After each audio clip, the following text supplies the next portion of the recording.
O administrador ainda, esse bigode ficou feio pra caramba, meu Deus do céu. Bom, o administrador ainda, ele pode ter a opção de fazer um concurso público para atuar em alguma unidade pública, ou em alguma empresa de economia mista, alguma fundação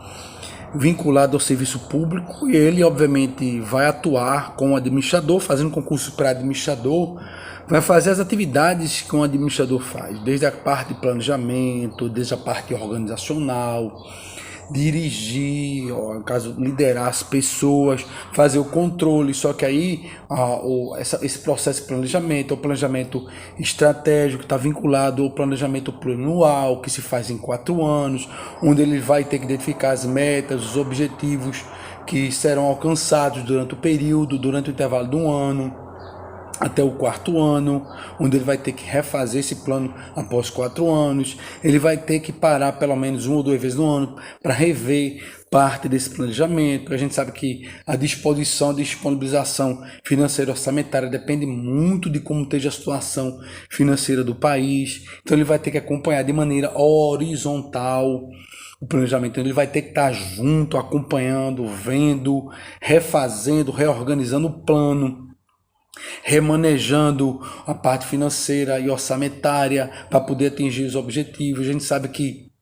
os recursos públicos, os órgãos públicos, às vezes são escassos, e aí complica demais a vida do administrador. É uma área extremamente desafiadora, mas é uma área boa. Esse administrador ele vai ter que entender um pouco, aliás, um pouco não, entender muito da legislação, da lei orçamentária, que é a lei 4.320, vai ter que entender um pouco da legislação de compras, que é a lei 8.666, tem a 10.520, tu tem a lei de responsabilidade fiscal, que é a lei complementar 101, tem que entender das outras legislações complementares, tem que entender da parte de contabilidade pública, tem que fazer o controle de depreciação patrimonial, tem que fazer o controle de gestão de custos, que com a convergência das normas contábeis internacionais passou a ser mais obrigado, que o administrador ele tome conta do processo depressivo dos bens, que ele faça o acompanhamento dos custos operacionais para ele manter a unidade dele, manter os setores. Então ele tem um papel estratégico dentro do serviço público, e é uma área que o administrador ele pode se organizar. Obviamente que para entrar no serviço público ele vai ter que estudar muito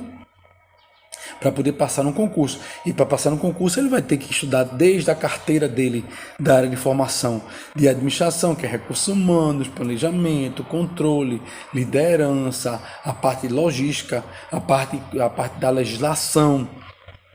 de compras, a parte de lei de responsabilidade fiscal, alguma coisa da Constituição Federal, vai ter que conhecer a lei 8.112, que é a lei dos servidores públicos, e outros conhecimentos a mais, depende da área que ele for atuar. Também pode fazer concurso para ser professor da Universidade Federal, dos Institutos Federais, das escolas técnicas, aí é uma opção dele.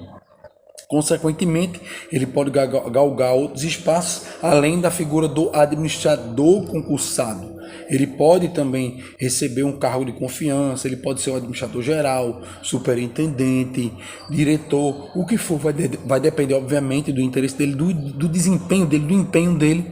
para subir a escada dentro do órgão público e, consequentemente, consolidar a sua carreira, ter muito sucesso contribuindo com o serviço público e fazendo a diferença do ponto de vista da oferta de serviços de qualidade para a população brasileira.